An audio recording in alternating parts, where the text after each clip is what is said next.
What's up mga tamago, Arinola Gusay sa inyong lahat. At ngayong episode na to, Telegram app, passive mining na naman mga tamago, Ronin Rise. So huwag na natin patagalin to, eto na yung intro. Oh yeah!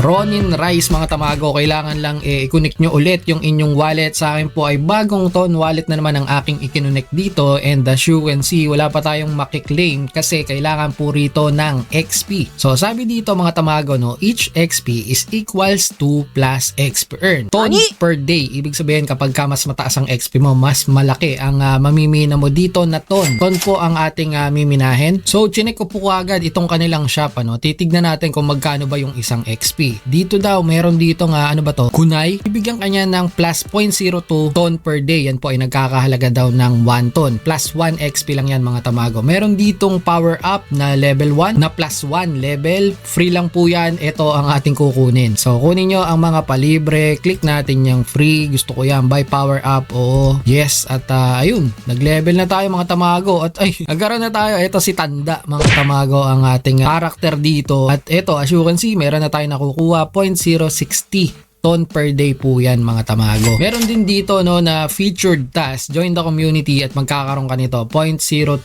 ton mga tamago. Dagdag din po yan dun sa ating mga iniipon. I'm very sure na meron din ditong mga task. Ito nga, pumunta ako dito under ng referral mga tamago. Ito, welcome, may pa-welcome sa atin na 0.05 reward. Claim din po natin yan mga tamago. Yung claimed na. Yan po ay madadagdag dito sa ating account. Kung kayo ay may mai-refer na referral, sila rin ay magre-reward ng 0.05. Another 0.05 mga tamago. Kayo na po ang bahalang mag-explore nitong mga mission. Gawin nyo lang po kung ano yung mga kaya nyo and not financial advice. Meron kasi dito may mga bayad Siguro wag nyo na lang pong gawin yon. Pero dyan sa mga invite na libre, mga multi-accounts nyo, pwede po yan mga tamago. Dito ay may PvP din. Pwede kang sumali dyan, join. Pero mamaya na tayo sasali kasi hindi pa malakas yung ating character. May leaderboard din dito at ang top 50 ay marerewardan ng rekta mga tamago. Ton tokens po agad yan. So, since tayo dito mga tamago ay binigyan ng developer ng extra ton na pambili, hindi naman pwedeng i-withdraw to mga tamago. Tignan natin tong shop at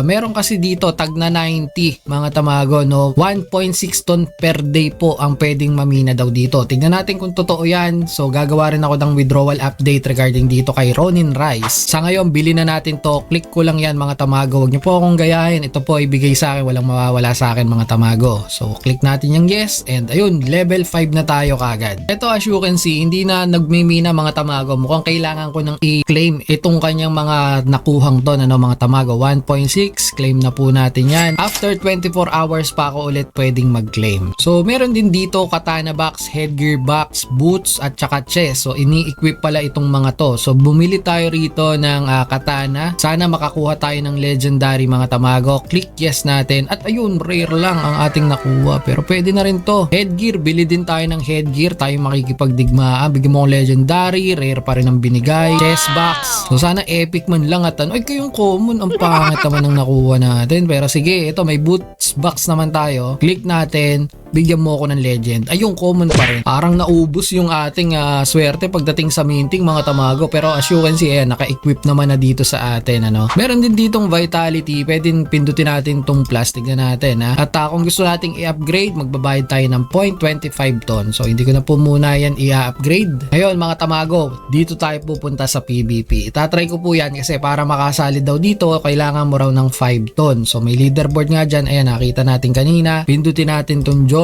Click lang natin tong plus mga tamago. And as you can see, pinagdadagdag tayo dito nung mga boost. So hindi na tayo magbuboost dyan mga tamago, So gawin na lang po natin dito ay battle. Battle na lang tayo mga tamago. Season ends in 17 days. Ang price pool niya ay 406 ton na. Ito po ay kakasimula pa lang mga tamago Bagong-bagong laro, Ronin Rise. So battle tayo dyan. Ito ang kanyang labanan. Ang kalaban ko ay yung panda. Panis naman pala yung panda sa akin So victory, continue mga tamago. So after 4 hours, pwede ulit akong bumatal dito mga tamago And I think pataasan po ng panalo dito ng puntos. So isang battle pa lang tayo mga tamago at wala pa tayong loss. So ang potential ko po makuha dito ay 4.18 pag natapos na po yung yung leaderboard. Syempre lalaban pa rin naman ako dito. And isang bayad lang naman yung 5 ton mga tamago, no. The whole series na ata, the whole season na ata yun. Pero kung gusto kong lumaban agad at ayoko na mag-intay ng 3 hours or 4 hours mga tamago, pwede kong i-skip yan. Yun nga lang po, may bayad. So ayokong gawin yun. Ako po dito ay mag-iintay na lang every 4 hours ako po ay babattle. So depende sa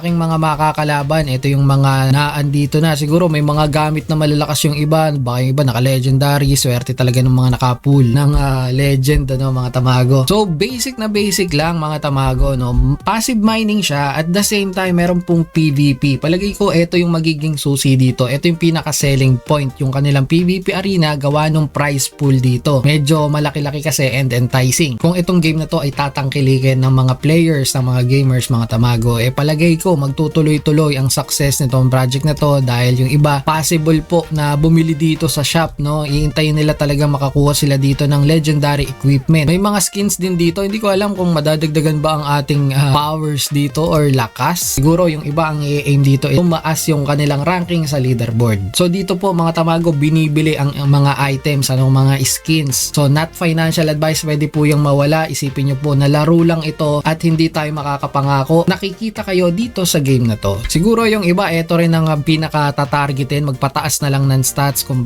medyo malas ka dito sa mga items, mga gamit dyan, pwede mo na lang pataasin din to. Yun nga lang din, ito po ay may bayad. So sa akin, sapat na itong pang sample ng developers. Tasali ako dito sa kanilang leaderboard mga tamago, no. Gamitin nyo po ang aking referral link kung gusto nyong itry. Kumbaga, dito nyo na lang po ang ito na lang po laruan nyo, yung passive nila. Pwede naman yan, makakaipong kayo dyan. Yun nga lang, medyo mabagal mga tamago, no, kasi libre nga lang. Pero once na nagtagal yan at nakaipon din kayo ng mga ton, pwede nyo palakasin dito yung inyong mga character, pwede nyo ring itipin naman yung ton. So sa withdrawal, wala pa tayong sample withdrawal. Abangan natin yung mga susunod na araw mga tamago, no. So update ko kayo kapag ka po ako'y naka-withdraw na, mabilis ba dumating tong withdrawal, dumadating ba talaga. Pero ito, may 2% daw na charge din pala rito. So next time, sige, explore natin yan mga tamago. Basic na basic lang yung kanilang mechanics. Balitaan ko kayo sa susunod mga tamago. Please like, subscribe, hit the notification bell. At ito ulit sa Mike Tamago. Ingat kayo. Tamago, out.